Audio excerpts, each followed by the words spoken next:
Welcome back into the Sports Arena studio. My name is Valen Kirtley. Good to be with you, and welcome to our morning live viewers. We have changed studio because we've got a very special guest that we've been afforded the opportunity to speak to. He is the brand new mentor of Bafana, the Anderlecht legend, man that won so many trophies with his Belgian clubs. He also, importantly for the African continent, won the Africa Cup of Nations with Cameroon in 2017. Hugo Broos is the new man to lead Bafana as the head coach, taking over from Molefi and Seki. Welcome to Morning Live. I know you've been chatting to Thomas a little bit, so we've gotten an idea about your experience here in South Africa. We know your niece has an orphanage in Cape Town. You have a couple of friends here, and you're also excited about the challenge that South Africa offers, because South Africa needs to win something big, you say. Yeah. How closely have you been watching Bafana, and for how many years? There's a new Bafana since I was coaching Cameroon. So we were in the same group for the qualifying for Africa. So it was for me a good opportunity to know South African.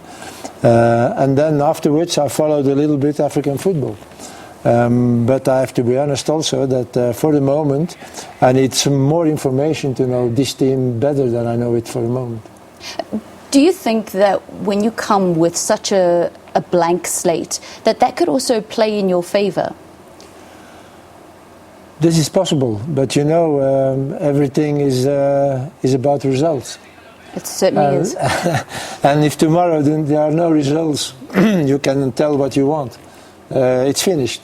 Yeah. So we have to be. We need to know that it's a nice project and whatever you want, but at the end, everybody needs results.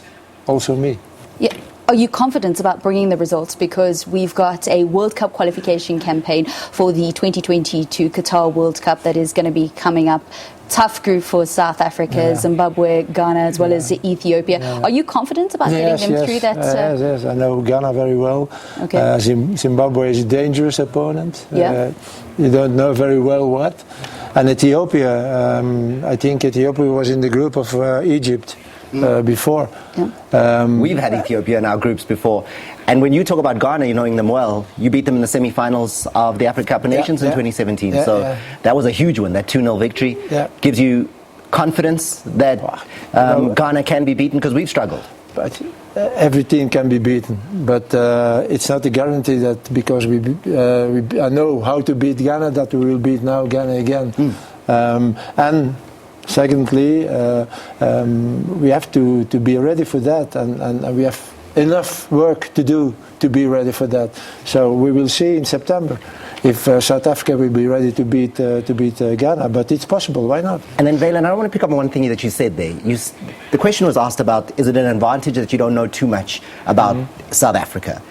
Because you don't know which players are traditionally the players that are supposed to be there. You don't know. And the other thing of favourites. That's a comment that I got through on Twitter. People saying, please, the coach must not choose favourites. Well, if you don't know anyone, you can't have a favourite, right? But that's what I want to say also. So I can make my choices.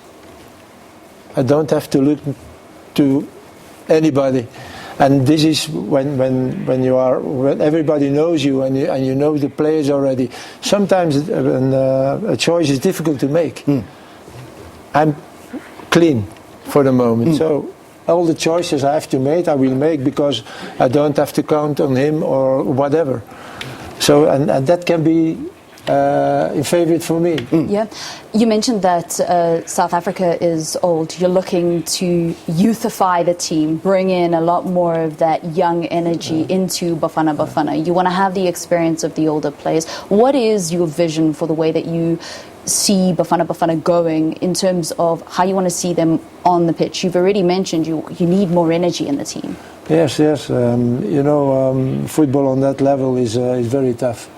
And when you see in Europe then the Champions League games, it's very tough, and all over the world when you're playing on that level, you have to be physically okay, you have to be mentally okay, tactically okay, otherwise you can't have results. So there's a huge work to do. The president of SAFA, Danny, said that he gave you a list of all the players that are playing overseas, and there's over 60 of them. Yeah. What is the plan now? You're going to find out more about South African football, and then what is the idea about getting some of those other players involved? The plan is first to have a team for the next games in June.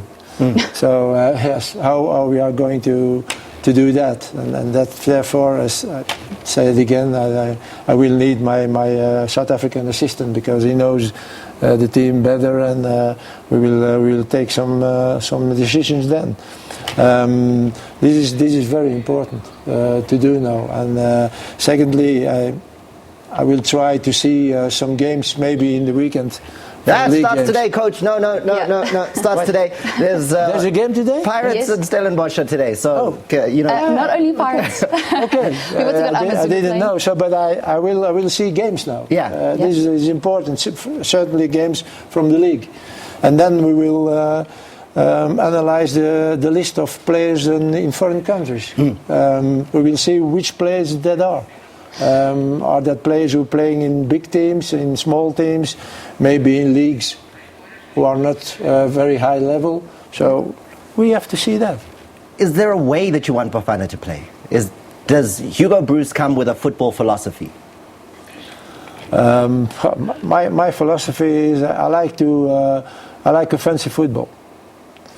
We will not playing in front of our 60 meters and then waiting for the ball, and then that's not my style. No counter-attacks? No, but sometimes you have to use it, certainly. But will not be the tactic. For me, very important is the team. This is very important. I like to see a team on the pitch, not 3-4 individuals. No, a team. And I achieved that with Cameroon. Yeah. We didn't have the best team. When you saw in AFCON, there were better teams than we, but we won AFCON. You had the B team. We're going to talk about that. Because we had a team. Yeah. And not only 11 players, we had 23 players as a team. And that made us win the AFCON in 2017. What does it take to develop a team? What does it take to make a team? What does a coach do to make individuals become a team? Much talking. Tell them what you expect from them, and keep it like that. The captain of the team of Cameroon said after winning the final, he said, "You came here in the first day and you told us how you are going to work, and you followed 2 years the same thing. You never changed." Yeah. And everyone knew, okay, the coach won that today, but also tomorrow, and also 1 week later, and also a month later. Consistency. So, yes. And that made rather quickly that everyone was resetting the mind and said, we have to do that. Otherwise, we will have a problem. And that's why I will work now again in South Africa to explain them what I expect from them, what I need from them, and how we are going to play. It seems honesty is something that's very important to you, being honest with your players and maintaining that environment within the team. Yeah, for sure. You don't have to tell them lies, because a little bit later or that will come back to you. Yeah. And then you have a very big problem. So if you be honest and you telling them always the same, and you do everything for every player the same things. Yeah. Sure, there are some players you have to, and you have to be a little bit more tough. But that everyone knows, okay, he's doing that and he's not changing. Tomorrow he's not saying it's white, and after tomorrow it's black. No, this is what we are going to do, and we will see. The results, if there are no results, then it's my responsibility. So that's all. All right, Coach, thank you very much for chatting to us on Morning Live. Great to get a little bit of insights into the brand new coach of Bafana, Hugo Broos. He takes over until 2026. However, many Bafana pundits will tell you that no coach has lasted over 2.5 years. But his philosophy for now is fancy football, getting a more youthful Bafana on the pitch and winning, because he, as well as South Africa, are concerned about some positive results. So other than the 2022 World Cup, we've also got 2 AFCONs leading up to the 2026 World Cup.